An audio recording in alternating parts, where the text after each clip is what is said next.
এমন হতে পারে আগানগর আজকে রাত্রে ঘুমাইলে ঘুমের মধ্যে আমাদের মরণ হতে পারে। কিছু কিছু মানুষ আমার কাছে আইসা কই, হুজুর রাত্রিবেলা আমার এমন ভাবে বুবা ধরে, বুবা গলার মধ্যে চাপ দিয়া ধরে, মনে হয় যেন মারা গেছি। প্রতিদিন আমাকে এমন করে অ্যাটাক করে। যদি এভাবে অ্যাটাক করে হঠাৎ করে আজরাইল আসতে পারে কি পারে না?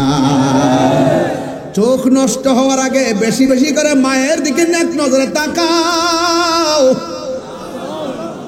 পাগুলা অচল হওয়ার আগে দৌড়াইয়া দৌড়াইয়া মসজিদে যাও, ঠিক কিনা? হায়রে কান দুইটা বন্ধ হওয়ার আগে বেশি বেশি কইরা আল্লাহর কালাম শুনো। চোখ দুইটা শেষ হওয়ার আগে বেশি বেশি করে আল্লাহর কালাম পড়ো। ও আমার বড়রা লাগানো গরের বাবা, রহমত দেওয়ার মালিক কে? আরে হাত তুলা বলো কে? এখানে আল্লাহ ইচ্ছা করলে আমাদেরকে বান্দা থেকে বন্ধু বানাইতে পারে কি পারে না? আরো জোরে বলো, পারে কি পারে না? ও যুবকের দল, পায়ে ধরে বইলা দিয়া যাক। এবার আল্লাহ বলবে, বান্দা তুমি আমার বলছো আর কিছু চাইবা না, তুমি আমার কাছে চাইলা। এবার বান্দা বলবে, আল্লাহ কথা দিলাম তোমার কাছে আর কিচ্ছু চাইতাম না। এই কথা বলার পরে আমার আল্লাহ জান্নাতের গেটটা যেই মাত্র খুইলা দিছে, এবার খুইলা দেওয়ার পরে তো বান্দার মাথা পুরাই নষ্ট। ডাক দিয়া বলে, আল্লাহ এত সুন্দর, এত সুন্দর জান্নাতের ভিতরে এত সুন্দর নিয়ামত, শুধুমাত্র দরজায় দাঁড় করে রাখবা। মনটা তো চাইতেছে একটু ভিতরে যাইয়া ঘুরতাম। এই কথা বলার পরে আমার আল্লাহ কয়, তোমার আমি বলছি আমার কাছে কিছু চাইবা না, তুমিও বলছো চাইবা না, একের পর এক তুমি শুধু আমার কাছে চাইতে আসো, কারণটা কি? তখন বান্দা আল্লাহরে ডাক দিয়া কইবা, আল্লাহ তুমি না কোরআনে বলছো লা তাকুনাতু মির রাহমাতিল্লাহ।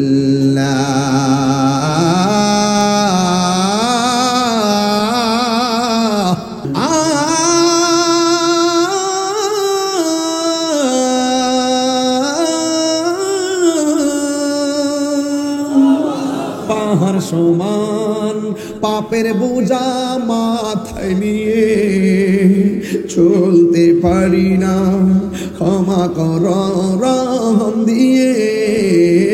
পাহাড় সমান পাপের বোঝা মাথায় নিয়ে চলতে পারি না, ক্ষমা কর রহম দিয়ে। বান্দা তোমার আমি, তুমি অন্তর্যামী, বান্দা অন্তর্যামী, তোমার দিকে ফিরি বারে বার। ইয়া রহিমু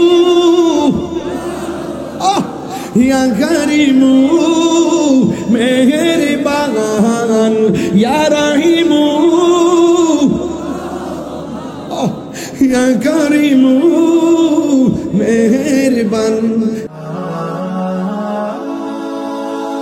Birampur HD media, the Islamic YouTube channel.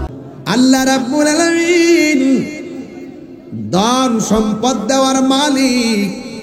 আল্লাহর দেওয়া সম্পদ আল্লাহর রাস্তায় দান করলে সম্পদ কমে না। আপনারা জবান খুলে বলেন, রহমত দেওয়ার মালিক কে? আমার যুবক ভাইয়েরা, আমি আপনাদের সামনে যতটুকু আলোচনা করব, দিলটাকে নরম করে দুনিয়ার চিন্তা চেতনা সব পিছনে ফেলে নবীর মহব্বতে মাহফিলে বসে নবীর প্রেমের আলাপ শুনব। আপনারা জবান খুলে বলেন, হায়াত এবং মওতের মালিক কে? সাউন্ডটা একটু উঠে যান। হায়াত এবং মওতের মালিক কে? এই মাহফিলে যিনি এনেছেন, এই মাহফিল থেকে তিনি আমাদেরকে বাড়িতে নিবেন। এই যে আগানগর হাজার হাজার মানুষ যারা মাহফিলে বসে আছেন, আপনারা জবান খুলে বলতে হবে, নিঃশ্বাসের কোনো বিশ্বাস? আরো জোরে বলুন। একবার ঢাকায় গিয়ে দেখেন, আজকে আমি ব্রাহ্মণবাড়িয়াতে গিয়েছি, একজন ইনকাম ট্যাক্স কর অফিসের একজন অফিসার আমাকে, একজন আইনজীবী বলতেছেন, হুজুর আমারও ভাই অসুস্থ, আমার ভাইটাকে আমি আইসিইউর মধ্যে ভর্তি করায় আসছি। এখন আইসিইউর মধ্যে ভর্তি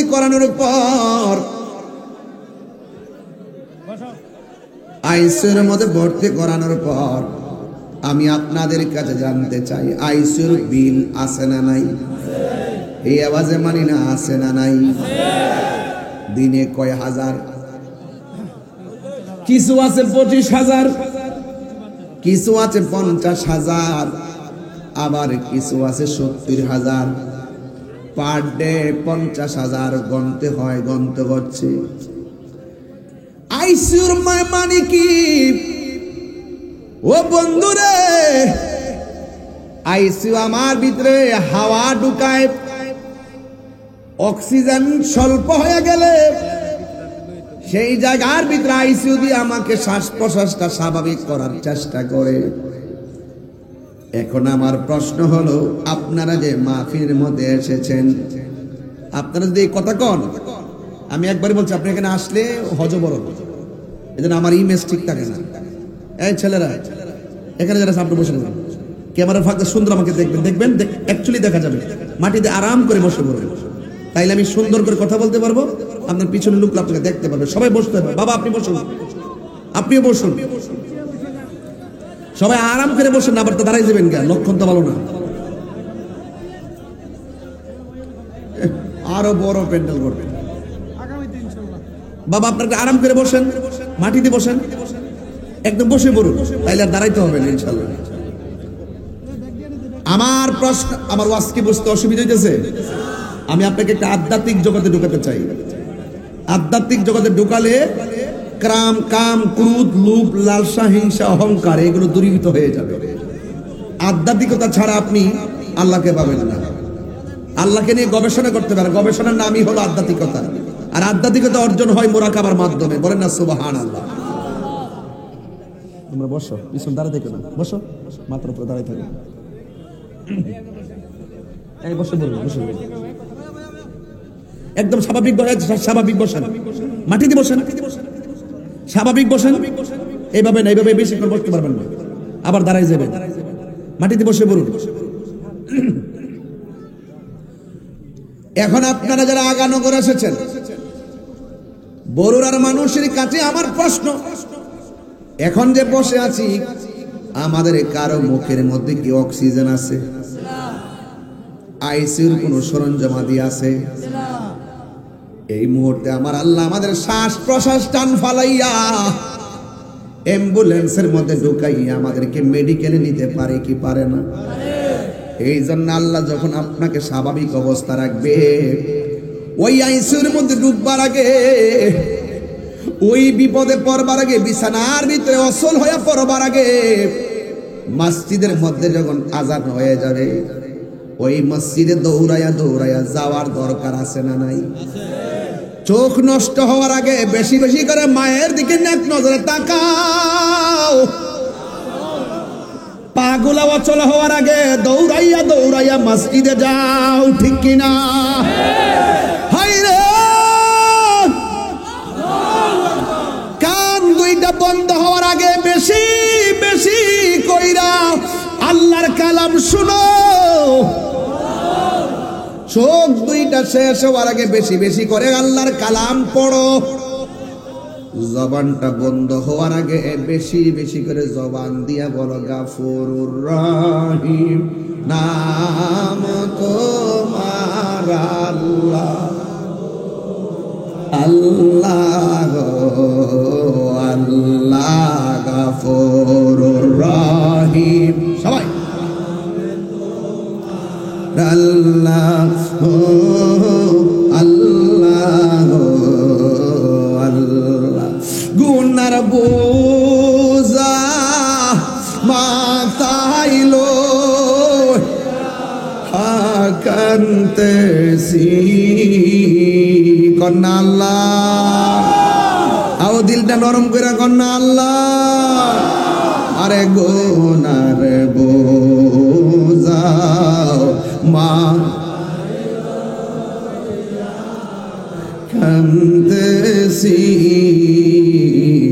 মাফু করে দাও মাবুদ আল্লাহ এলাহি মাফু করে দাও মাবুদ আল্লাহ এলাহি। আমি বলছি আগে আজকে ওয়াজ হবে আধ্যাত্মিকতা। কি হবে? আধ্যাত্মিকতা। মানে আপনি আপনার না, আপনি আপনার না। এখন আপনি বলেন আমার বাড়ি, কে বলছে আপনার বাড়ি? আপনি বলেন আমার হাত, কে বলছে আপনার হাত? আপনি আপনার না, আপনি কার? কিভাবে আল্লাহ সেটা তো বুঝতে হবে। আপনি যদি রবের হয়ে, আপনি যদি যে ব্যক্তি নিজেকে নিজে চিনতে পারছে সে রবকে চিনতে পারবে। মাল্লাহুল মাওলা, যে ব্যক্তি মালিকের হয়ে যায় সারা পৃথিবী তার হয়ে যায়। কিভাবে? এই অল বডিটার ভিতরে হাত আছে, পা আছে, চোখ আছে, নাক আছে, সব আছে, কিন্তু একটা গোশতের টুকরা আছে। এই টুকরাটা যখন পচন ধরে অল বডিটা পচে যায়। এই টুকরাটা যখন অসুস্থ হয় অল বডিটা অসুস্থ হয়ে যায়। এই টুকরাটা যখন সুস্থ থাকে অল বডিটা সুস্থ থাকে। মানুষে মনে করে ভালো করে প্রসাধনী ইউজ করে চেহারাটা ফর্সা করলেই মনে হলো সব শেষ হয়ে গেছে। না, চেহারার যেভাবে যত্ন করে, চুলের যেভাবে যত্ন করে, বডির যেভাবে যত্ন করে, সেভাবে ওই গোশতের টুকরাটার যত্ন করতে হবে। ওই টুকরাটার নাম হলো ওয়াহিয়াল কালব। ওই টুকরার নাম হলো কালব। একটা গুনাহ করলে কলবের মধ্যে একটা কালো দাগ পড়ে, দুইটা গুনাহ করলে দুইটা কালো দাগ পড়ে, তিনটা গুনাহ করলে তিনটা কালো দাগ পড়ে। পৃথিবীর কোন মেডিসিন ওই দাগের ময়লাকে, ওই কলবের ময়লাকে পরিষ্কার করতে পারে না। একমাত্র পরিষ্কার হয়ে যায় আল্লাহর জিকিরে। বলুন সুবহানাল্লাহ। আমি বলেন আমি, বলেন আমরা কার? আর যারা কার? আমার জীবনটা কে দিয়েছেন? মাতবুরি কেন, বাহাদুরি কেন? দুনিয়া তোমাকে ধরেছে। মাতবুরি কেন? दुनिया तुम्हें ग्रास करेছে।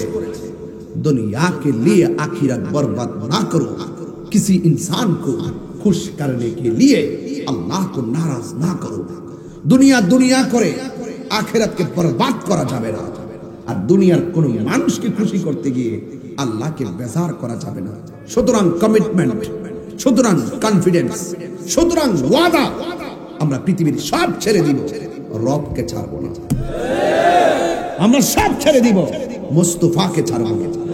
আমরা সব ছেড়ে দিব, ওলি আল্লাহকে ছাড়বো না। এটা হলো কমিটমেন্ট। আমি আমি আমি কার? আরো জোরে কুল ইন্না সলাতি ওয়া নুসুকি ওয়া মাহইয়ায়া ওয়া মামাতি লিল্লাহি রাব্বিল আলামিন।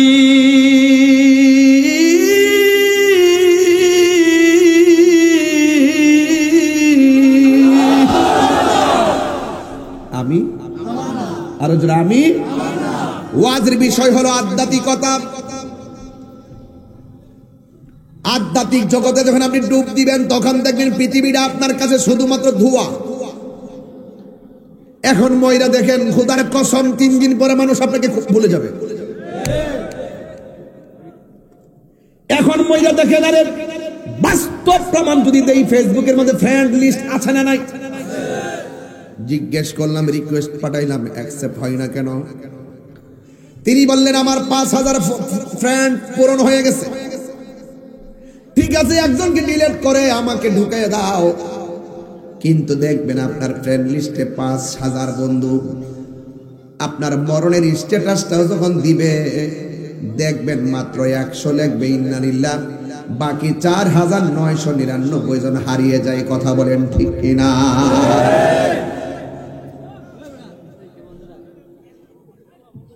আমার স্বাধীনতা দেন। প্রবলেম কি হয়েছে তোরা?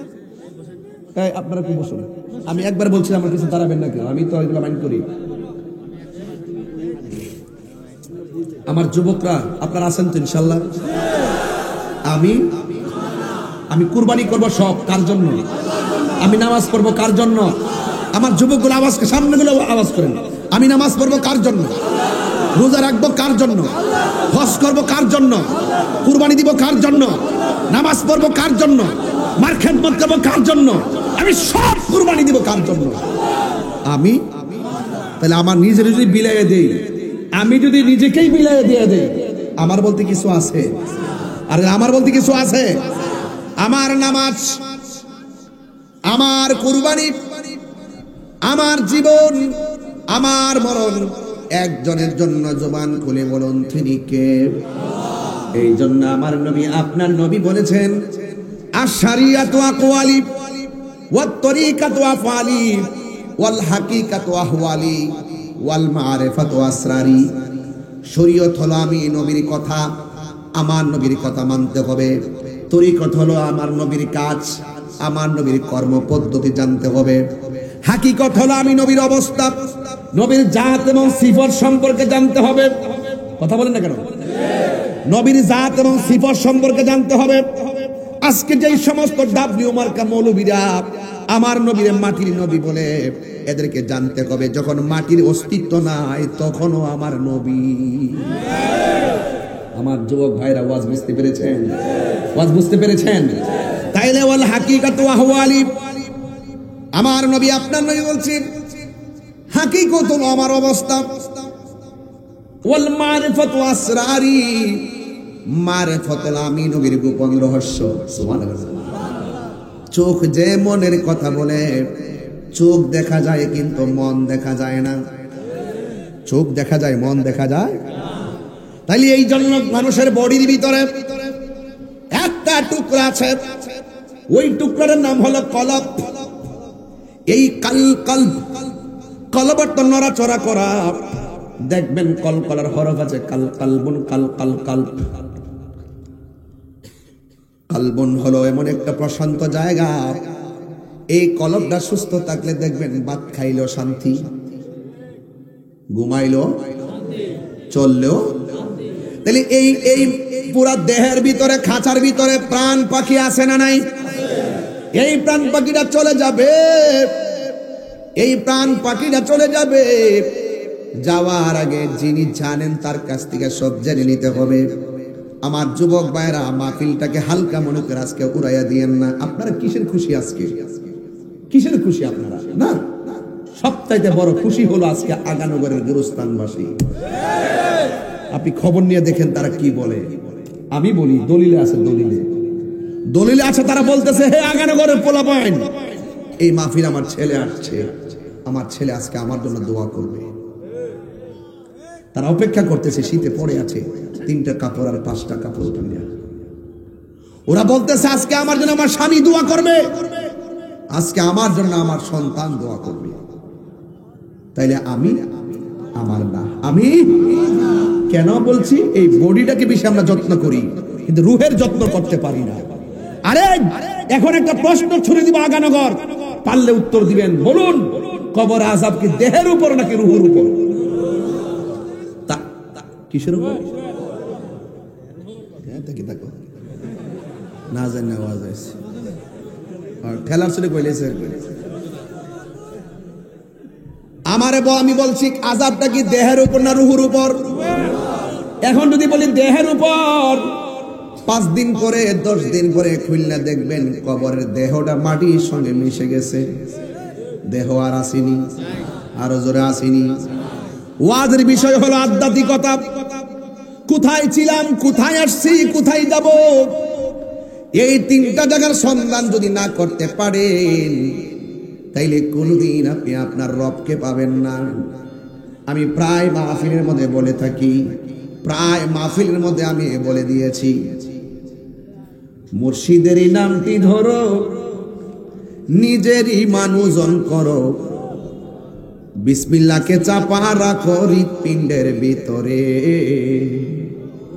হাসির খোরাক দিচ্ছি না, খুব গভীরে ঢুকেন, ওয়াজ বুঝবেন। রাত্র হয়ে গেছে তো, একটু ভিতরে ঢুকবো ইনশাআল্লাহ।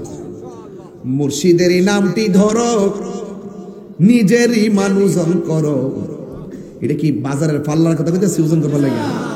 হ্যাঁ, দাড়ি পাল্লা, পাল্লা না।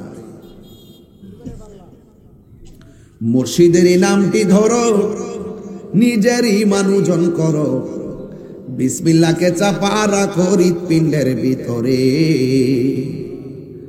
দুই চোখের পানি দিয়া যাই কি পাওয়া তারে। ওরে সাথে সাথে রং মহাজন, সাথে সাথে মন মহাজন, কি না হইতে পারে চলো মুর্শিদের দরবারি। মুর্শিদ নামটি পরম ধন, করো তুমি তার সাধন, তিন পুরা তোর দন্য হবে এই কুলে সেই কুলে। ওই যে একটু ওয়াজে কইলাম তিন পুরা, কোথায় ছিলাম এটা হলো এক পুরা, কোথায় আসছি এটা দুই পুরা, কোথায় উঠবো এটা হলো তিন পুরা। যারা নিজেকে নিজে চিনতে পেরেছে, যারা অল বডিটাকে আল্লাহর জন্য কুরবানি দিয়েছে, তিন পুরাই তার দন্য হয়ে যাবে। এ জনম ও জনম এপার ওপার সব দন্য করে দেওয়ার মালিককে। ওয়াজ বুঝতেছেন সবাই ইনশাআল্লাহ? সবার ওয়াজ বুঝে আসতেছে? আলহামদুলিল্লাহ বলেন, বলেন হায়াতের মালিককে।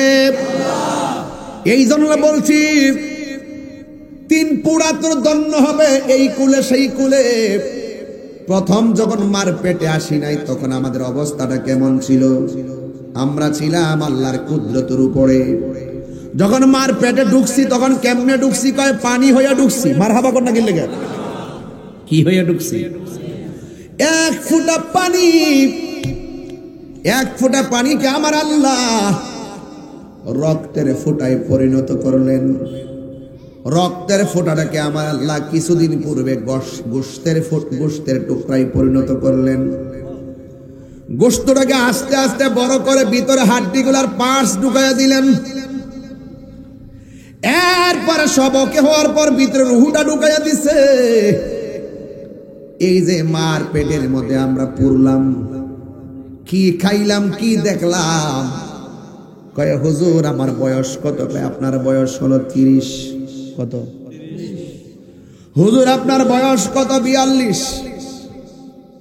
ও ভাই আপনার বয়স কত? আপনি বলতেছেন 40 বছর। আমার কাছে খটকা লেগে গেল। দুনিয়াতে আইসা ওয়া ওয়া করছি, খাতার মধ্যে বয়স উঠে গেল 40, কিন্তু মার পেটে যে যতটা মাস ছিলাম এটার মধ্যে তো হায়াত ছিল, জান ছিল। এই জানের সময়টা আপনি কিভাবে মূল্যায়ন করলেন আর ধরলেন? কথা কোন ঠিক কিনা?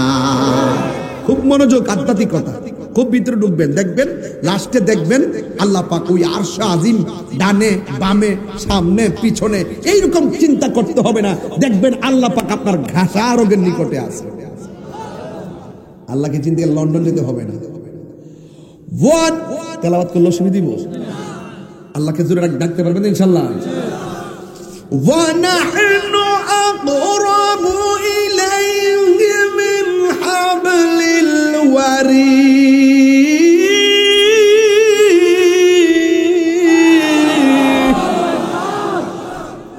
বেশি দূরে না, শাহরগের নিকটে নিকটে। ও বন্ধু, আমি বলছিলাম মার পেটে থাকতে তো জীবন পাইলাম, এই হায়াতটা গেল কই? তাহলে আপনার কাছে সব মাকবুরি দেয় নাই যে কাগজ কলমে লিখা ফলাইবেন? সব আমার আল্লাহর কাছে রেখে দিয়ে তিনি প্রমাণ করলেন, বান্দারি আমি তোর রব, আমি তোর সব। জোরে জোরে কন্যা সুবহানাল্লাহ। আয় হায় হায়। তাহলে মার পেটে ছিলাম যতদিন, হায়াতটা আমরা পেলাম না। আমি বলছি অত্যন্ত অল্প সময়ে বন্দিগির মাধ্যমে আমার রবকে রাজি করবেন। হিসাবটা মিলাইয়া দিয়া যাবো। আজকে আগানগরে বয়স হলো 60। পেটের মধ্যে কয়দিন জান ছিল এটা বলতে পারবো না, আমাদের কাছে নাই। 2 নম্বর হলো 60 বছরের ভিতরে শৈশবকাল গেল 5 বছর। এই সময়টাতে আমাদের উপর নামাজও ফরজ না, রোজাও ফরজ না, হজও ফরজ না, 7 বছর 8 বছরও ফরজ না।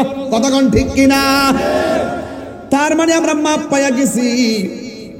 7 বছর হায়াত যদি হয় 60 বছর, 7 বছর মাপ, তাইলে আছে কয় বছর? 53 বছর। 53 বছরের ভিতরে লেখাপড়ার সময় যাইয়া কত ঘন্টা কাটাইয়া দিলাম, এই সময়গুলা পড়াশোনায় কাজে চলে গেল।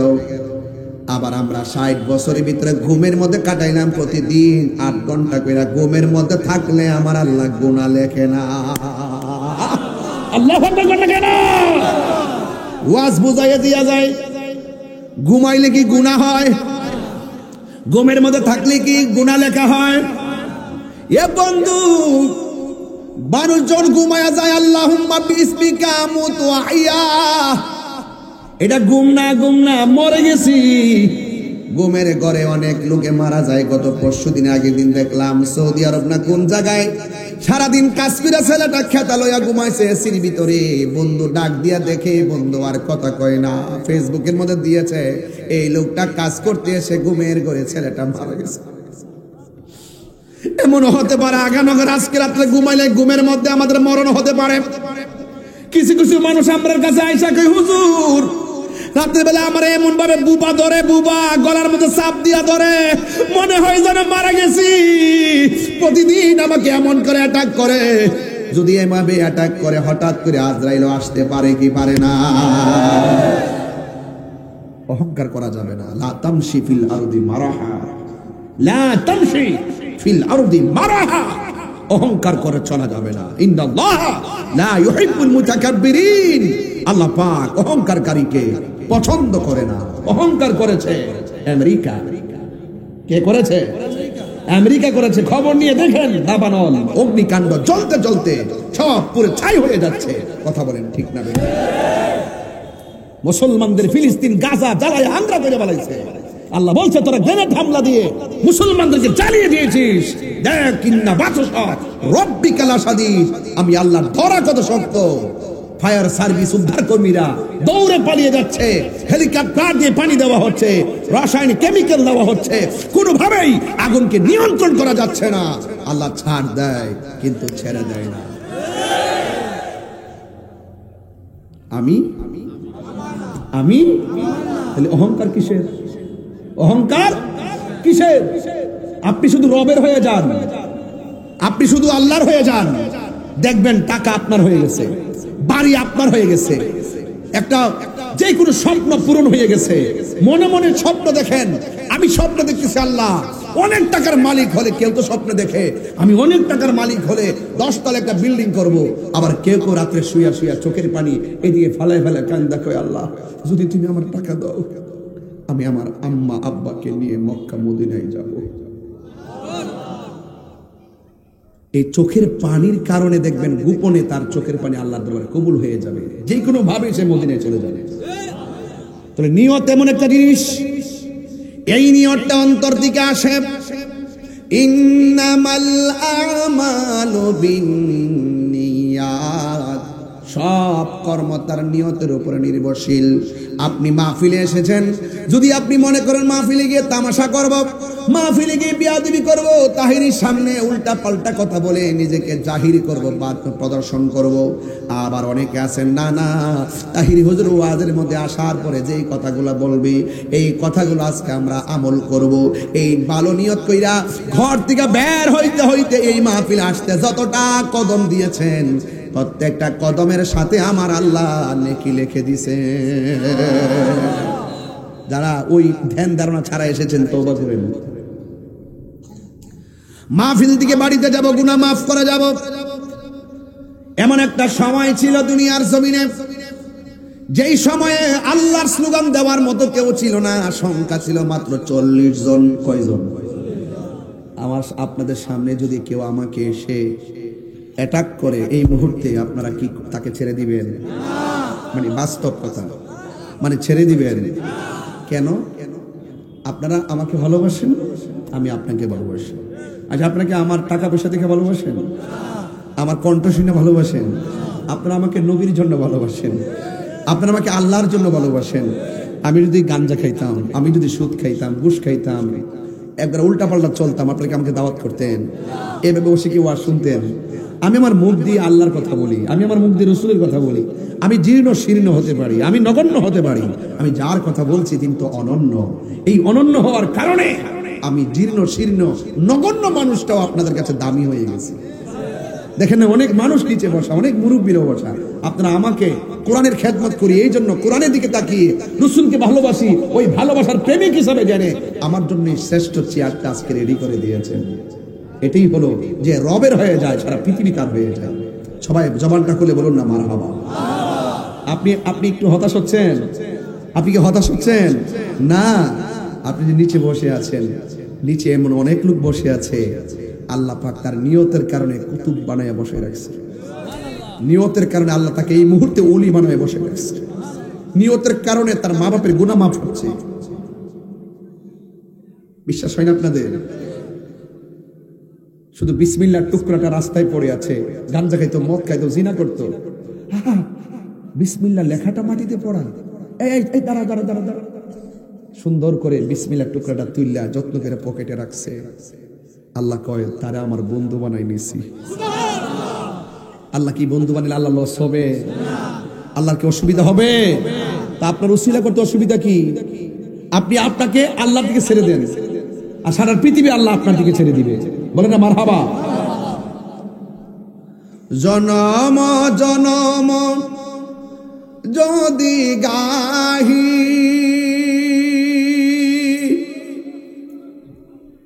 তোমার মহিমা গাওয়া শেষ হবে নাহি। জনম জনম যদি গাহি তোমার মহিমা গাওয়া শেষ হবে নাহি। দয়া করো মায়া করো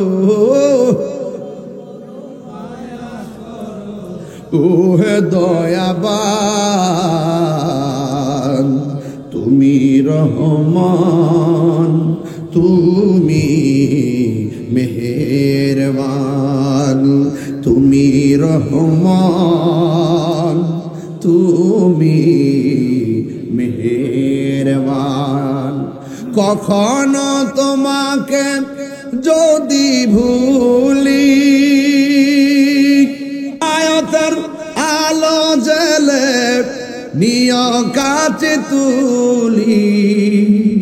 কখনো তোমাকে যদি ভুলি হেদায়েতের আলো জেলে নিয় কাছে তুলি।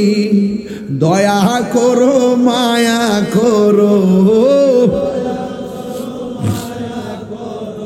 ও হে দয়াবান, তুমি রহমান, তুমি মেহেরবান, তুমি রহমান, তুমি মেহেরবান। একটা জবান বন্ধ রাখবেন না, মহব্বতে মায়ার সুরে বলুন সুবহানাল্লাহ। এমন একটা সময় ছিল যেই সময় সংখ্যা মাত্র 40। কয়জন? 40। তাহলে কাফের সংখ্যা কম না বেশি? শতকরা না, একদম পার্সেন্টেজে দেওয়া যায় না, সব কাফের। ওই সময়ের সময়টার এই সময়টা পার্থক্য আছে না নাই? এই সময়ে তাহিরিকে কেউ মাহফিলে অ্যাটাক করলে এখানে এমন পোলাপন আছে তারে সাইজ করে ফেলাইব। কিন্তু ওই সময়ে মানুষ যখন 40 জন যখন জিকির করতেন ডরাইতো, কারণ নীরবে নীরবে আল্লাহর অর্ডার সারা জিকিরটা আওয়াজ করে পড়েন নাই। সব মানুষগুলো 40 জন মানুষ নীরবে নীরবে আল্লাহর জিকির করতেন। আর এই 40 জনের ভিতরে একজন আছেন, তিনি রহমাতাল লিল, আর জোরে রহমাতাল লিল। আমার নবী রহমত না গজব? আমার নবীর সঙ্গে 40 জন। এই 40 জনের মধ্যে এমন একজন সাহাবী যার নাম হলো হযরতে আবু বকর সিদ্দিক রাদিয়াল্লাহু তাআলা আনহু। সুবহানাল্লাহ বলবেন না? তাহলে আমাদের আগানগরের জমিনে আবু বকর আছে না নাই? আরো জোরে আছে না নাই? এমন অনেক আবু বকর আছে তারা গাঞ্জা খায়।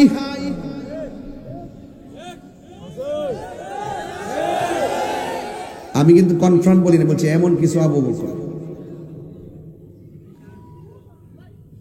এমন কিছু কি আসুদ্দিন আছে? আমি না, আছে, আসেনি? তাহলে এই আবু বকর আর ওই আবু বকর কি এক? হ্যাঁ, ছেলে এই যে ভাল লাগে না, এইগুলি মজা লাগে না। আমি ঠান্ডা মাথায় কথা বলে একটা গুরুত্বপূর্ণ জায়গায় নিব, রওনা দিছি। আমি দিছি আধ্যাত্মিকতার রাস্তায় রওনা, এ দিছে শরীয়তের রাস্তায় রওনা। হবে তরিকত মানি রাস্তা। তরিকত মানে কি? রাস্তা তো দুইটা, একটা ঘুমের রাস্তা আর একটা প্রেমের রাস্তা। কথা বলে না কেন? দেখছি আর দিক গেল, আর একটু দিক গেল। মুরব্বীরা গেলে সমস্যা নেই, কিন্তু ফুলাভান এত সহজে ছাড়ন যেত না। কারণ এই ফুলাভানদের লাগে আমার ঘুম হারাম 22 বছর ধরে। এদেরকে কেমনে নবীর প্রেমিক বানাবো, এদেরকে কেমনে ওলির প্রেমিক বানাবো? দেখছেন না, আগে ওয়াজ ওইটা 40 মিনিট জিকির করছি, ফুল টুল দা ইডাই মিডাই। এখন কি করি? আজকে জিকির করছি, আগে আধা ঘন্টা জিকির দিয়ে কাটে দিয়েছি করুম, কিন্তু আজকে তো খতম করি নাই তো। আস্তে ঘুরছে না, হ্যাঁ তো কই বই আস্তে, সব ঠিক আছে। আগে সত্যি করে বলেন যে আমার লাইনটা ঠিক আছে কিনা। তাহলে হ্যাঁ কোন লাইন আগে চিনি, এই জন্য এরা ধরবেন, ব্রেক ফিল করবো, সমস্যা আছে। মারহাবা কর। এই যে 45 মিনিট কথা কইছি, একদম নীরব লাগছে না? আমি দেখেন তাহলে কোথায় নিয়ে যাই। আমি যদি নিজেকে আল্লাহর জন্য বিলিয়ে দিতে পারি, আমার দেহটা কে বানাইছে? এই জন্য কই বাচ্চা মারা গেলে, মানুষ মারা গেলে কান্না ঠিক না। মানুষ মারা গেলে কান্দে কিনা আমাদের সমাজে? কান্না করি কিনা? রাসূল বলছে কান্নাটা নিষেধ। কেন? কেন নিষেধ? এই যে বান্দাটা, তোমার যে সন্তানটা, এই সন্তানটা কি তুমি বানাইছো? এই সন্তানটা কি তুমি হাত দিছো? এই সন্তানে তুমি রূহ দিছো? সব তো আমি আল্লাহ দিছি। সুতরাং আমি তাকে তোমার কাছে আমানত দিছি, আমার আমানত আমি নিয়ে গেছি, তুমি কান্দো কেন? আর একটা বাস্তব ওয়াজ কিন্তু আধ্যাত্মিক। আমি কারোর কাছে টাকা দিলাম, এটা এক্সাম্পল। বাবা জান, আপনার নাম কি? রমেশ সাহেব, 10,000 টাকা রাখেন, নেন আমার মোবাইলটা রাখেন, রাখেন, আমানত রাখেন, আমানত। না আমানত, আমি বুঝাইতেছি আমানত কি জিনিস। এমনি দালাল গেল না বই, আমানত। আমানত শোনো, মাত্র 10 সেকেন্ডের জন্য।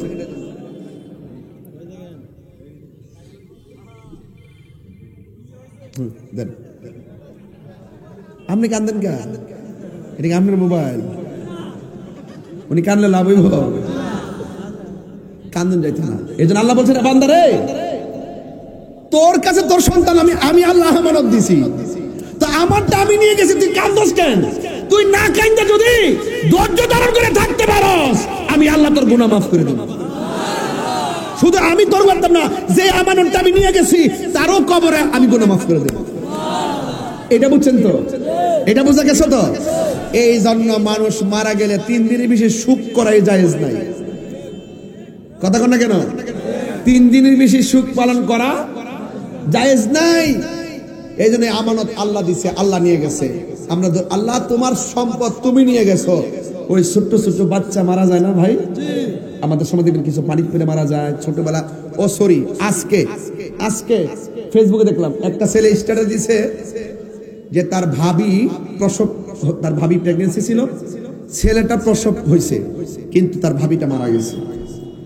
ইন্না লিল্লাহি ওয়া ইন্না ইলাইহি। আচ্ছা বলেন তো, যে মহিলাটা পেটের মধ্যে বাচ্চা ছিল 10 মাস 10 দিন, বাচ্চাটা ভূমিষ্ঠ হওয়ার পরে মহিলাটা মারা গেছে, তার সম্মান কত জানেন? আল্লাহ বলছেন যে এই মহিলা প্রেগন্যান্সি অবস্থায় ডেলিভারি কেসে মারা যায়, আমি আল্লাহ ওই মহিলাটার মরণটাকে শহীদের খাতায় লিখে দেই। ছোট্টবেলা বাচ্চা মারা গেলে দেখবেন মা, আজকে যদি মাটা বেঁচে থাকতো, বাচ্চাটা মারা যেত, দেখতেন মার এমনি তো শরীর ভেঙে যায় প্রসব করার সময়, ওই সময় তার কলিজাটা ভেঙে যেত যদি সন্তানটা মারা যেত। ওখানেও কান্না করা যাবে না। ছোট্টবেলা বাচ্চা মারা যাওয়ার পরে কাঁদবেন না। এই বাচ্চাটাকে হাসরের মাঠে এখন থেকে শুরু করে কিয়ামত সৃষ্টি শুরু থেকে এই পর্যন্ত ছোট ছোট বাচ্চাগুলো ইব্রাহিম নবীর পাশে জমা হইতেছে। ইব্রাহিম আর সারা দুইজন দুই চেয়ারের মধ্যে বসা, একজন আরেকজনের কাছে দৌড়ে, বাচ্চারি এখানে দৌড়ে ওখানে দৌড়ে, এখানে দৌড়ে ওখানে দৌড়ে, এরা কোরআন পড়াইতেছে, এরা কোরআন পড়তেছে। হাসরের মাঠে আল্লাহ বলবে, এই বাচ্চারা আজকে হাসরের মাঠ, তোমরা আর দৌড়াদৌড়ি করো না, এবার দৌড়াইয়া বেহেশতে যাবে।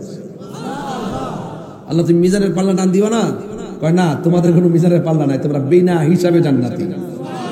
ছোট বাচ্চাকে তাইলে তো আমরা কিছু কথা আছে, কয় কি কথা, কয় আমার আম্মা যা আমরা 10 মাস 10 দিন পেটে রাখছে, মারা তো ডাক্তারলাম না, আম্মাকে ডাক দিতে পারলাম না, তুমি দিছো আমানত, তোমারটা তুমি লই আইছো, আমরা কিছু কথা আছে। কয় কি কথা, আমার আম্মাটার একটু দেখিয়া জান্নাতে যাই। কয় তোমার আম্মা তো দুজুকে, তাহলে আব্বার দিকে যাই, কয় তোমার আব্বা তো দুজুকে, এমন অনেকে দুজুকে হবে না। তোর বাচ্চাগুলো বলবে, যদি বলে যে তোমার আম্মা জান্নাতে, একটা দৌড় মারবে জান্নাতে। যেই মাত্র বলবে তোমার আম্মা দুজুকে, ছোট্ট ছোট্ট বাচ্চাগুলো দাঁড়ায় যাবে। আল্লাহ তাইলে আম্মারে একবার, মারা তো দুনিয়া ডাক্তারলাম না, ডাক্তার শখ মিটছে না, দেখতেও শখ মিটছে না, তুমি পাঠাইছো, কি লেগে পাঠাইছো, নিয়ে আইছো, তোমারটা তুমি জানো, আম্মার একটু দেখায় দাও। আল্লাহ বলবেন, এ ফেরেশতারা, এই ফেরেশতারা যাও যাও, তার মা ডারে জাহান্নাম থেকে উঠায়া তাসনিম নামক পানি দিয়া দৌত কইরা চেহারাটারে দেখায় দাও।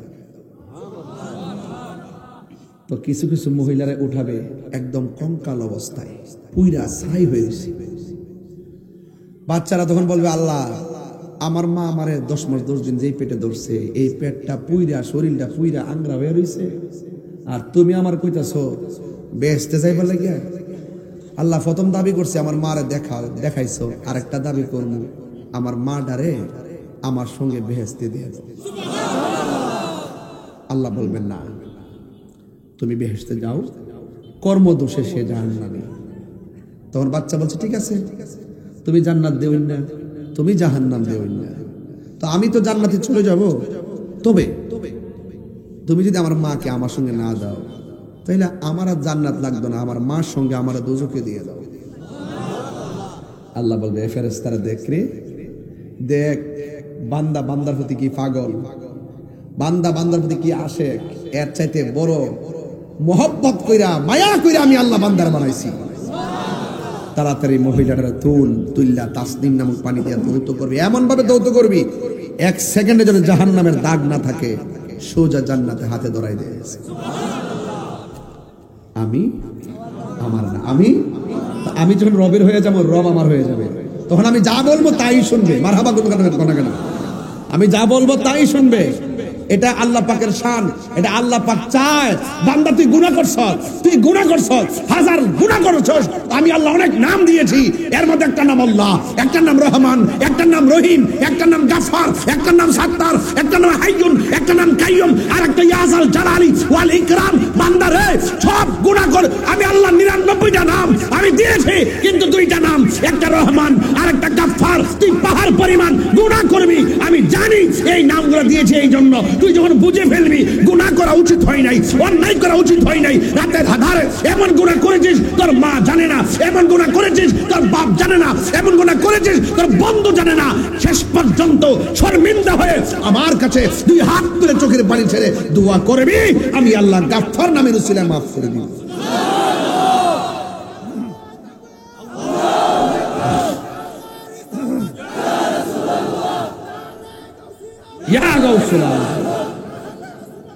জিন্দাবাদ, আল্লাহু আকবার বলেন, আর আল্লাহু আকবার বলেন।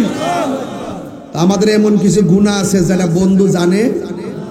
আপনি মেসেঞ্জারে অনেক চ্যাট করেন, হোয়াটসঅ্যাপে অনেক চ্যাট করেন, কিন্তু আপনি যার সাথে চলেন বন্ধু তাকেও বলেন না, আপনার মাকেও বলেন না, আপনার বাবাকেও বলেন না। কিন্তু আপনি কি একবার ভাবছেন যে এই মুহূর্তে আপনি মারা গেলে আপনার ইনবক্সটা চেক হতে পারে না? এজন্য এমন কোন ডকুমেন্টস রাখবেন না যে এই ডকুমেন্টস গুলো মানুষ সাক্ষী হয়ে যায়। মানুষকে সাক্ষী রাখা যাবে না। গোপনে গুনাহ হয়ে গেছে, গোপনে আল্লাহকে বলবো, আল্লাহ ভুল করছি, আর করতাম না, আর করব গুনাহ মাফের মালিক কে? এই জন্য আমার যুবক ভাইয়েরা, আমি বলছিলাম গুনাহ মাফের মালিক কে? আরো বড় করে বলেন কে? আল্লাহ রাব্বুল আলামিন সর্বপ্রথম জান্নাতের মধ্যে একজনকে ঢুকাবেন, যিনি নাম হলো রাহমাতুল লিল আলামিন, আর সবার পরে আরেকজনকে ঢুকাবেন। এই পৃথিবীর মধ্যে সর্বপ্রথম হযরত বেলাল রাদিয়াল্লাহু তাআলা আনহু জান্নাতে যাবে, আর সবার পরে যে এই মানুষটা যাবে, এই মানুষটাকে আমার আল্লাহ জাহান্নাম থেকে উঠাবে। উঠাইয়া জিজ্ঞাসা করবে, ও বান্দা, মেয়াদ বেঁধে আমল তুমি যা করেছো সেই অনুপাতে তোমাকে জাহান্নামের আগুনে জ্বালানো হয়েছে, এখন তোমার আর গুনাহ নাই, তুমি বের হও। এবার ফেরেশতাদেরকে অর্ডার করবে, ফেরেশতারা সবার পরে একজন জান্নাতে যাবে, সবার পরে যেই লোকটা জান্নাতে যাবে জাহান্নাম থেকে, আল্লাহ বলবে, ও ফেরেশতা, তাকে জাহান্নাম থেকে বের করো। এবার জিজ্ঞাসা করা হবে, আল্লাহ, এই মানুষটাকে আমি জাহান্নামের মানুষের ভরে কেমনে চিনবো? আল্লাহ রাব্বুল আলামিন বলবেন, হ্যাঁ ফেরেশতারা, সেই বান্দাটা নামাজের জন্য ওযু করেছিল, আর ওযু করার সময় মুখে পানি দিয়েছিল। তুমি জাহান্নামের ভিতরে দেখবা সব অঙ্গ প্রত্যঙ্গ জ্বলতে জ্বলতে শেষ, যেই জায়গার ভিতরে ওযুর পানি লেগেছে ওই জায়গাগুলো নূরে নূরে চমকাইতেছে, ওই জায়গাগুলো নূরে চমকাইতেছে। যাও, খুঁজে বের করা সহজ। যেই জায়গাতে ওযুর পানি লাগছে, হাত দৌত করছে, কুলি করেছে, আর মুখমণ্ডল দৌত করেছে, পা দৌত করেছে, এই জায়গার ভিতরে জাহান্নামের আগুন স্পর্শ করে নাই। সবার পরে যেই লোকটা জাহান্নাম থেকে জান্নাতি হবে, তাকে বের করে জান্নাত আর জাহান্নামের মাঝখানে রাখবে। এই লোকটা ডাক দিয়া বলবেন, আল্লাহ, এমন একটা জায়গায় তুমি আমাকে রেখেছো, আমার গালের মধ্যে জাহান্নামের হাওয়া লাগতেছে। আল্লাহ রাব্বুল আলামিনকে ডাক দিয়ে বলবেন, আল্লাহ, এই জাহান্নামের হাওয়াটা এখান থেকে দূর করে দাও।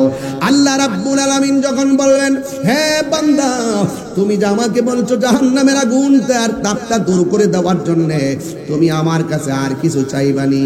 এবার বলবে, আল্লাহ, না না, আমি তোমার কাছে কিছু চাইবো না। এই কথা বলার পরে কিছুক্ষণ পরে বান্দা ডাক দিয়ে বলবে, আল্লাহ, আমাকে জান্নাত আর জাহান্নামের মাঝখানে দাঁড় করাইছো, আমি এখান থেকে তাকাইয়া দেখতেছি জান্নাতের গেটটা, দরজাটা দেখা যায়। আল্লাহ, আমার মন চাইতেছে জাহান্নামের গেটের মধ্যে যাই একটু দাঁড়াইতাম। জোরে জোরে কি সুবহানাল্লাহ বলা যাবে না? এবার আল্লাহ বলবে, এক কম্বক থাক, তুমি আমার কাছে বলছো আর কিছু চাইবা না, তুমি আবার জাহান্নাম থেকে এখান থেকে জান্নাতের গেটে যাইতে চাও কেন? এই কথা বলার পরে বান্দা বলবে, আল্লাহ, আমি আর কিছু চাইবো না। ঠিক আছে, আমার আল্লাহ বললেন, ঠিক আছে, তুমি আমার কাছে আর কিছু চাইবে না। এবার আল্লাহ রাব্বুল আলামিন বান্দাটাকে জান্নাতের গেটের মধ্যে নিয়ে দেওয়া হবে। জান্নাতের গেটের মধ্যে যাওয়ার পরে ওই বান্দা ডাক দিয়ে বলবে, আল্লাহ, তুমি কত মানুষ জান্নাতের ভিতরে ঢুকাইছো, আমারে তুমি জান্নাতের গেটটার মধ্যে দাঁড় করায় রাখছো, আমার মন চাইতেছে জান্নাতের ভিতরে কি আছে দেখার জন্য। আল্লাহ বলে, হ্যাঁ কমবক্তার, তুমি আমারে বলছো আমার কাছে আর কিচ্ছু চাইবা না, একটু আগে বললা জাহান্নামের আগুন গালের মধ্যে লাগতেছে, সরাইয়া দেওয়ার জন্য আমি আল্লাহ সরাইয়া দিলাম। এরপরে বলছো জান্নাতের গেটে আসবা, আমি আল্লাহ তোমাকে জান্নাতের গেটে আনলাম। দেখছেন নি আমার আল্লাহ কিভাবে বান্দার সঙ্গে প্রেমের খেলা খেলে? জোরে জোরে কি আল্লাহু আকবার বলা যাবে না? প্রেমের আগুন জ্বলে দ্বিগুণ রে দয়াল। হাসির খুরাক দিচ্ছি না, হাসির খুরাক না, একটু মন খুলে বলবেন, প্রেমের আগুন জ্বলে দ্বিগুণ রে দয়াল, জল দিলে নিবে না। আরে তাহিরি প্রেম করিয়া কলঙ্ক ঘোষণা, প্রেম করিয়া প্রেমিক মরে রে দয়াল, প্রেম তো মরে না। জোরে জোরে কি আল্লাহু আকবার বলা যাবে না? হাই রে, ও আমার বড়ুরা লাগানো গরের বাবা, রহমত দেওয়ার মালিক কে? আরে হাত তুলে বলো কে? এখানে আল্লাহ ইচ্ছা করলে আমাদেরকে বান্দা থেকে বন্ধু বানাইতে পারে কি পারে না? আরো জোরে বলো, পারে কি পারে না? ও যুবকের দল, পায়ে ধরে বইলা দিয়া যাক, এবার আল্লাহ বলবে বান্দা তুমি আমার বলছো আর কিছু চাইবা না, তুমি আমার কাছে চাইলা। এবার বান্দা বলবে আল্লাহ কথা দিলাম তোমার কাছে আর কিচ্ছু চাইতাম না। এই কথা বলার পরে আমার আল্লাহ জান্নাতের গেটটা যেই মাত্র খুললা দিছে, এবার খুললা দেওয়ার পরে তো বান্দার মাথা পুরাই নষ্ট। ডাক দিয়া বলে আল্লাহ এত সুন্দর, এত সুন্দর জান্নাতের ভিতরে এত সুন্দর নিয়ামত, শুধুমাত্র দরজায় দাঁড় করে রাখবা, মনটা তো চাইতেছে একটু ভিতরে যাইয়া ঘুরতাম। এই কথা বলার পরে আমার আল্লাহ কয় তোমার আমি বলছি আমার কাছে কিছু চাইবা না, তুমিও বলছো চাইবা না, একের পর এক তুমি শুধু আমার কাছে চাইতে আসো, কারণটা কি? তখন বান্দা আল্লাহরে ডাক দিয়ে কইবা আল্লাহ তুমি না কোরআনে বলছো লা তাকুনাতু মির রাহমাতিল্লাহ।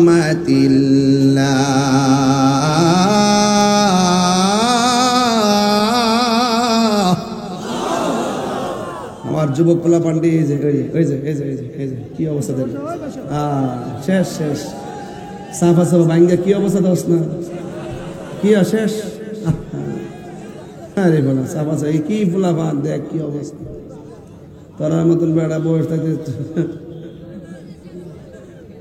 ওখানে কিন্তু খারাপ দেখা যা 22 বছর ওয়াজ করে লিছি তো, তোরা সাফা সাফা কি একটা অবস্থা দোস না।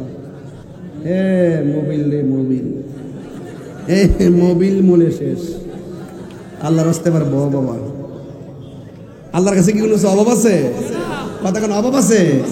এর তো শয়তানে লারে, এই যে উঠছে যে এটা শয়তান লারে, একটু ফেসাব কইরা, ফেসাব করার পরে কইব বাইর যা, কম্বলে ডাকতেছে, হইতে যায় ফেসবুকে মোবাইল টিপতেছে, আবার বন্ধুর মেসেজ দিতে ওখানে তো ওয়াজ শেষ হচ্ছে তোরে আয়স না। এই যে একটা শয়তান যে ধোঁকা দিতেছে, আর মোবিল নামক একটা গজবের কারণে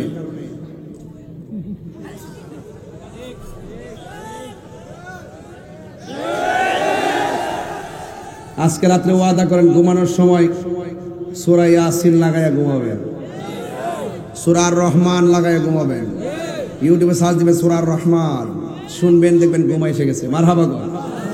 30 মিনিট 22 মিনিট তেলাওয়াতটা বাজার পরে অটোমেটিকলি বন্ধ হয়ে যাবে গা, ঠিক আছে? দেখেন তেলাওয়াত শুনতে শুনতে ঘুমাই যাবেন, তবে মোবাইলটা কানের কাছে রাখবেন না, মোবাইলটা আপনার কাছ থেকে মিনিমাম 2 হাত দূরে রাখবেন। রাত্রেবেলা কখনো মোবাইল কাছে নিয়ে ঘুমাবেন না, ঠিক আছে? তো আবার মোবাইল চার্জ দিয়ে কখনো কথা বলবেন না, এবং মোবাইলে কখনো চার্জ দিয়ে কিছু শুনবেন না। আমাকে বুঝতে পেরেছি? আর কথা যখন বলবেন সব সময় বাম কানে কথা বলবেন, ওকে ওকে? আর অপচয় করবেন না, অপচয় একদম করা যাবে না, অপচয় করা যাবে না। যেই টাকাটা না হলে ন্যূনতম আপনি ফেসবুক চালান, কিন্তু আপনি এভাবে লাগাতার মোবাইলে পড়ে থাকবেন না। আপনার অধিকাংশ সময় মোবাইল আপনাকে কেড়ে নিচ্ছে। আপনার মনের অজান্তে দেখবেন বন্ধু, এত বন্ধু, আগের বন্ধুগুলো কিন্তু অনেক দামি ছিল, একসাথে ফোন একসাথে বাড়িতে গেছে, একসাথে নিয়ে বৈশা কথা বলতেছে, একের পরে এক পারিবারিক সুখ দুঃখ বলে। আর এখন কিছু দেখেন বন্ধু 7 জন ঠিকই যা একসাথে হাঁটতেছে, হাঁটতে একটা ব্রিজের উপরে বসার পরে কি অবস্থা, খালি শুধুমাত্র মানে 1.5 মিনিট কথা কো, 1.5 মিনিট পরে যে মোবাইলে ডুহে কেউ সাথে কেউ কথা কো না, একবার গুরুস্থান, কারোর সঙ্গে কেউ কথা বলে না। এই গজব, মোবাইল নামক গজব আপনার মূল্যবান সময় কেড়ে নিচ্ছে। যেই সময় যেভাবে কেড়ে দিবেন সেই সময়টা কোরআন তেলাওয়াত করবেন, কথা বলেন ঠিক কিনা? রহমত দেওয়ার মালিক কে? আল্লাহ।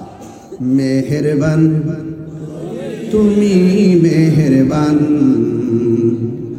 মেহেরবান তুমি, মেহেরবান, সবাই মেহেরবান তুমি, মেহেরবান, মেহেরবান তুমি, মেহেরবান। আমি পাপী গুনাহগার, আমি পাপী গুনাহগার, তুমি ছাড়া কে আছে আর, ক্ষমা করো ওগো প্রভু, তাওবা করি বারে বার, ইয়া রহিমু ইয়া করিমু মেহেরবান, ইয়া রহিমু রহমান, ইয়া করিমু মেহেরবান, মেহেরবান তুমি মেহেরবান, মেহেরবান তুমি মেহেরবান, সবাই মেহেরবান, মেহেরবান তুমি মেহেরবান।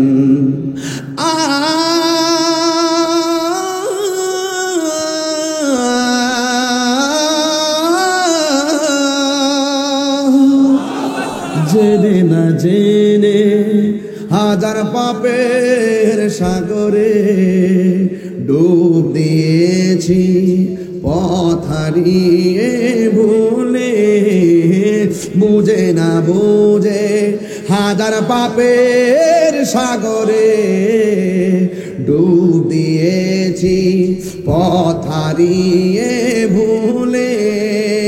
নিজের প্রতি নিজে সকাল বিকাল সাজে, নিজের প্রতি নিজে কাল সাজে জুলুম করেছি বারে বার। ইয়া রাহিমু ইয়া করিমু মেহেরবান, ইয়া রাহিমু রহমান, ইয়া করিমু মেহেরবান, মেহেরবান,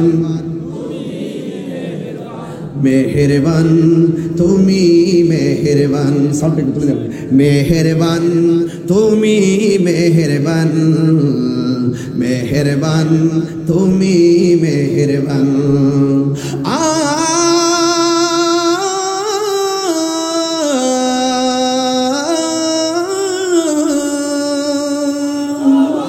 পাহাড় সমান পাপের বোঝা মাথায় নিয়ে চলতে পারি না, ক্ষমা কর রহম দিয়ে। পাহাড় সমান পাপের বোঝা মাথায় নিয়ে চলতে পারি না, ক্ষমা কর রহম দিয়ে। বান্দা তোমার আমি, তুমি অন্তর্যামী, বান্দা তোর জামি, তোমার দিকে ফিরি বারে বার। ইয়া রহিমু ইয়া করিমু মেহেরবান, ইয়া রহিমু ইয়া করিমু মেহেরবান, মেহেরবান। যুবক ভাইরা অনেক অ্যাডভান্স। মেহেরবান তুমি মেহেরবান, মেহেরবান, মেহেরবান তুমি মেহেরবান। আমি পাপী গুনাহগার, তুমি ছাড়া কে আছে আর, ক্ষমা করো ওগো প্রভু, তাওবা করি বারে বার।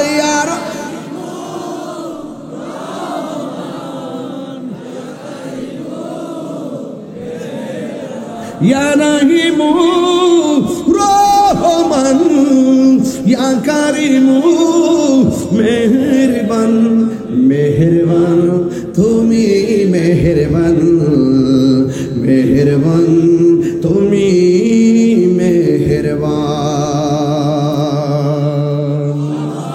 গুনাহ মাফের মালিক কে? ওই বান্দা কি আল্লাহ, তুমি না কইছো তোমার রহমত থেকে নিরাশ হব না। আমি জানি তোমার নাম রহমান, যেই মাত্র এই কথা বলবে আমার আল্লাহ সাথে সাথে একটা মুস্কি হাসি দিয়া দিবে। আরো জোরে কোন আল্লাহু আকবার। আমাদের গুনাহ, আমাদের অন্যায় তার পরিমাণ হতে পারে, কিন্তু আল্লাহ যদি রহমতের দৃষ্টি দেয় সব পানি হয়ে যাবে।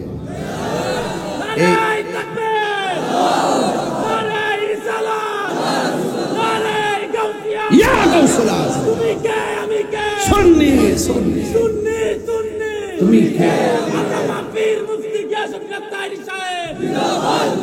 মারহাবা বলেন, মারহাবা বলেন। যুবক একটা কথা বলতে হয় না, বললে হক আদায় হবে না। আজকে থেকে ওয়াদা, দুইটা গুনাহ আল্লাহ মাফ করবে না। বলবো দুইটা গুনাহ আল্লাহ মাফ করবে না, বলবো? এক নম্বর, আল্লাহর সঙ্গে শরীক করা যাবে না, সেজদা পাওয়ার মালিক কে? আর দুই নম্বর, রাসূল বলেন আকবারুল কাবাইরুল আকবার, বড় গুনার মধ্যে সবচেয়ে বড় দুইটা গুনাহ, একটা হলো আল্লাহর সঙ্গে শরীক করা যাবে না, আর দুই নম্বর হলো মা বাবার অবাধ্য হওয়া যাবে না। আপনি যে আসছেন, এমন অনেক সংসারে সন্তান আছে মা ভাত খাওয়াই দিছে, এমন অনেক সন্তান আছে বাপের লইয়া ভাত খাইয়েছে। আমি কিন্তু আমার বাপের লইয়া ভাত খাইতে পারি নাই। আজকেও একটা দাওয়াত খাইতে গেছি মাগরিবের পরে, যাওয়ার পরে আমার মুরিদের বাসা, তার মাও নাই বাবা নাই, দেখলাম 4-5টা ভাই এতিমের মতন ডাইনে বামে হারি দিয়েছে, হুজুর দোয়া করেন। এত বড় একটা আয়োজন করছে, 200-300 লোকের আয়োজন দিনের বেলা, তার মা নাই বাপ নাই। বুঝেন তো ওই সংসারটা কি অবস্থাতে আছে? এমন সংসার আছে মা বাপরে লইয়া ভাত খাইছেন, যেমন আমি আমার আব্বারে লইয়া খাইতাম পারি নাই, কেন আমার আব্বা 6 বছর আগে চলে গেছে। আপনি যতই ওয়াজ শুনেন আর করি, যতই ওয়াজ করি, এই ওয়াজগুলো আমি 5 মিনিট রাখি। কেন রাখি জানেন? আজকে শতকরা 90টা পরিবারে বাপ মা সন্তান দ্বারা কষ্টে আছে। মুখ খুললা বুড়া বেড়াটা কয় না। এই আধুনিক যুগে আইসা সন্তানের সাথে বাপটা কুলাইতে পারে না, মানে মনে হচ্ছে বাপ বেকুব ভেসালাক, মানে এমন একটা তামসার মধ্যে সংসার করে ভরাই রাখছে। আরে কথা বলে কেন? আপনি মা বাপকে কষ্ট দিয়ে তাহিরির সামনে এখন 12:30 বাজতেছে, ইস্তিজা আসছে প্রায় 2.5 ঘন্টা হয়ে যাচ্ছে। আপনারা আওয়াজ করে বলেন তো, মা বাপকে কষ্ট দিয়ে আমার সামনে ওয়াজ শুনি না কেন? খানায় কাবাই গেল লাভ হবে না। এখন এই কথাটা কইলি কি আপনি আমার সাথে রাগ করবেন? আমি তাহিরের কাছে মুরিদ হইয়া, এই এলাকাতে অনেক মুরিদান আছে না, তা আমার কাছে মুরিদ, আপনি আমার বাড়িতে গরু লয়ে যাবেন, আপনার বাপ মারে কষ্ট দিবেন, আর আমি আপনার এরকম আব্বা কেমন আছো এইরকম পিসাব আমি না। যেই ব্যক্তি সেই সন্তান ওই মা বাপরে কষ্ট দিয়া আমার কাছে মুরিদ হইয়া আমার বাড়ির তোমার গরু ছাগল নিয়ে যাও, আমি বলবো তোমাদের জন্য আমার জুতা রেডি আছে। আরে হাত পায়ে যুবকরা হাত দিলা, বলো ঠিক কি না বলো? আল্লাহ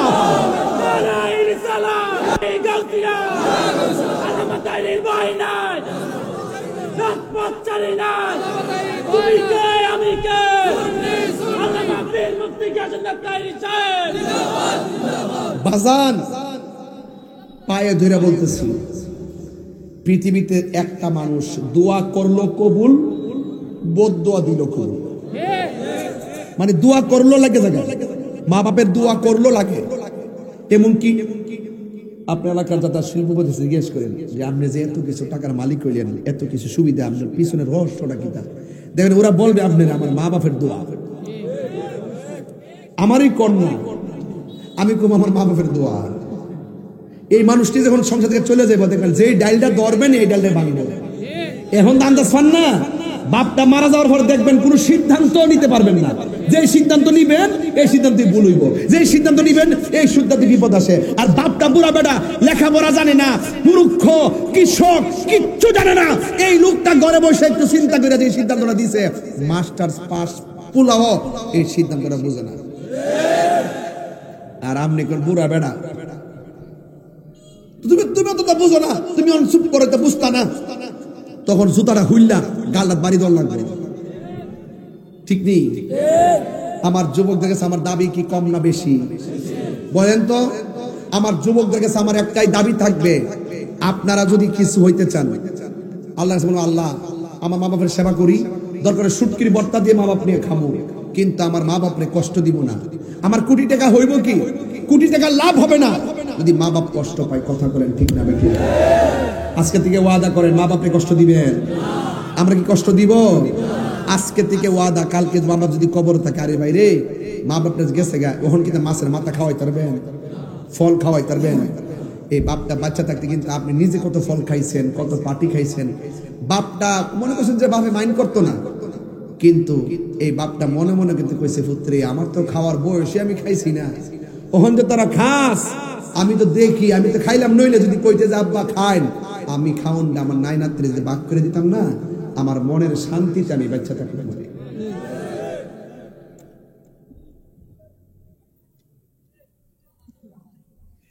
আমার যুবক ভাইরা, মা বাপ যদি কবর যায় থাকে, মা বাপের কবর পারে যায় আজকে দোয়া করবেন, কালকে যায় জিয়ারত করবেন। আর মা বাবা যদি বাচ্চা থাকে আমি কইয়া দিলাম ফাড়ক দিলে মাফ সেবেন যে আম্মা বাবাকে তোমরা কাবা জানিও মাদিনা জানিও মাকে যদি গো তারা বেঁচে থাকে ওই আমি দেখি নাই দেখিতে পারি নাই ওই আমি দেখি নাই দেখিতে পারি নাই দেখিও আমার উম্মত দেখিও আমার উম্মত দেখিও আমার এই বাবার মুখেতে মায়ের মুখেতে যে তুলে দিবে গো খানা তাতে খুশি